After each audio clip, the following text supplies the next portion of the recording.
I did want to do something a little different with this level. I wanted it to be more open world feel, and that there was something blocking your progress, so it did encourage people to look closely and see how to unlock this blocked way. And I do like just walking around this level and listening to the beautiful music by Josh Kramer. His work really sets the mood for the whole game.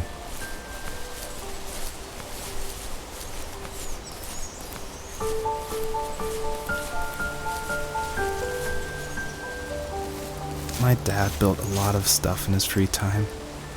If he wasn't watching fly fishing or reading Tom Clancy novels, he was carving something. He made tons of birdhouses. Not that he was into bird watching, but I think he really missed working and adding on to the home.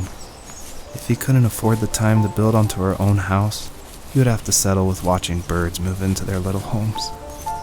We kept an old mattress in the bed of that ugly yellow truck, so we would drive it deep into the woods and then watch the birds fly into their houses while the sun set.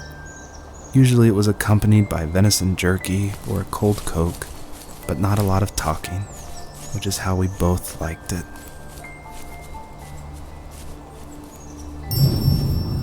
Earlier I said I just love going through video games and exploring, like looking at every nook and cranny and just trying to find little details. And I think that started because in middle school and high school, I would make mods for my favorite games, namely Jedi Knight, Jedi Outcast, and Far Cry. And I loved like this huge world of mod makers who would make these levels and it'd be like the most random creative things, and I would just love exploring, usually multiplayer levels by myself. So even though I went to college for film, before that, like before high school, I was making video games and mods, and it was my favorite thing in the world. I made a ton of different levels. I made an abandoned space hotel with a dance floor and cafeteria. I made a haunted campground with cabins and tents. I made this whole city with like the first ever day-night cycle with running showers and stuff in the hotel and the apartment buildings. And I just loved making those mods. And I think that carries over to my game, The First Tree, and also the one before that, Home is Where One Starts, which is it's exploration. You're just looking around and appreciating the details.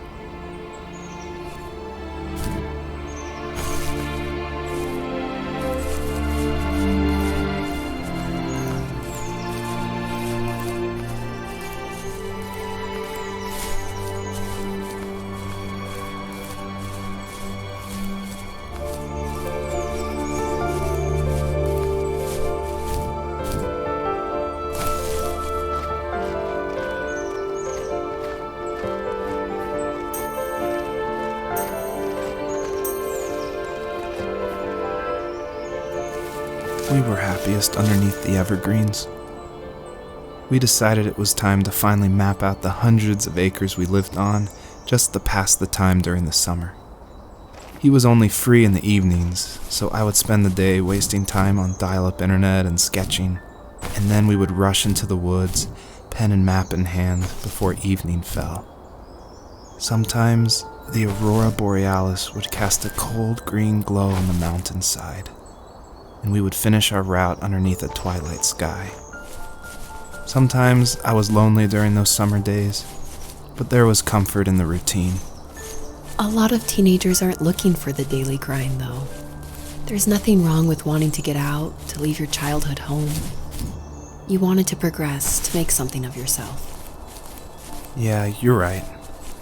That house. I'm sure it's the same as how I left it. But then why does it feel so different? I doubt you're the only adult to have looked back and asked that question.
Even at my most distant, at the times when I detested him the most, he kept reaching out.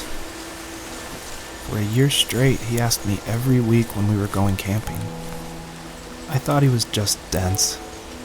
Eventually, to shut him up, I agreed. We carried out the worn lawn chairs from the garage and set up a cinder block campfire at the site we'd always used behind the house. We walked down the mountain path, talking in the warm sunshine we only got a couple months of the year. Those 3 obsidian rocks shimmered alongside the shore, almost like sparklers pressed against a dark window. I'll never forget that wet stone on my feet, or how those massive mountains looked even bigger in the lake's reflection. I felt small, but grateful.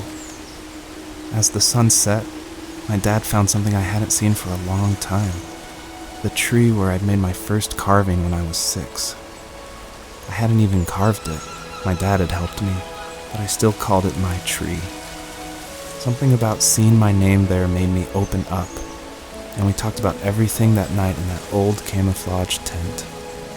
I told him how much I loved sketching and design, and how it would be a dream to study architecture in Seattle.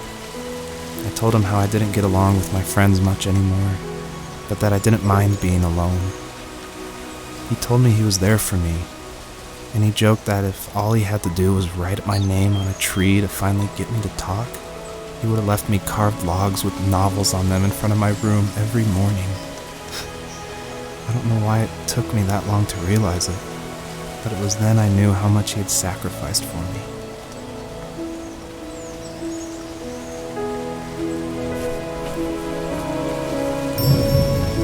I don't think The First Tree could work at all without the music by Josh Kramer. And his music, it's actually publicly available to license, and so it was affordable for me since this was a hobby project. And it's something I like to tell new indie developers all the time, like, you can't afford that composer, you can't afford a full-time programmer. You need to cut corners and finish your game, and the way to do that is to use these amazing publicly available assets that anyone can purchase and license. And so his music it's incredible, and I actually haven't talked to him that much, I've just emailed him. But his music was nominated for Most Emotional Music at the Emotional Game Awards in France, and he's just a really nice guy. And I think there's so much amazing content out there that if you're thinking of making a game, like, look around and see what you can make work on a tight budget, because it worked really well for The First Tree.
Almost all stories follow the same kind of structure, and it starts with an inciting event, and then there's rising action, and then there's a climax, and then there's falling action. And it's actually really difficult to make an interesting story where you only hear these two people talking, and it's spoken through a dream that's already happened. And the most of the action is about this animal that isn't directly related to this couple at all. So I don't know what I was thinking, but my hope was that it would create some interesting things and connections that I didn't see before. And that was kind of the whole exercise of making The First Tree.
perpetrator stood nearby, unfazed, like nothing was wrong.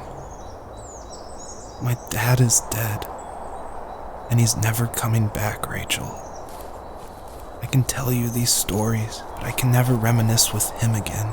He can never hold a grandchild that we'll probably never be able to have. I can never talk to him again, and I'll never be able to say I'm sorry for everything.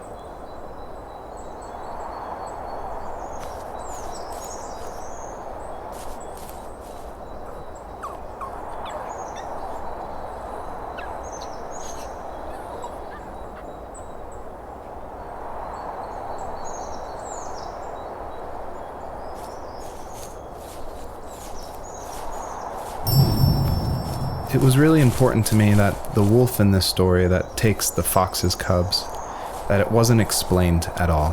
Like, it's just this entity that's in the background. And of course, it's supposed to represent something bigger than a wolf or even the fox. It's supposed to represent like the specter of death. And it comes when you least expect it. There's no justification. He's just there, always watching.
I need to go to bed. I just can't talk about this anymore. Good night.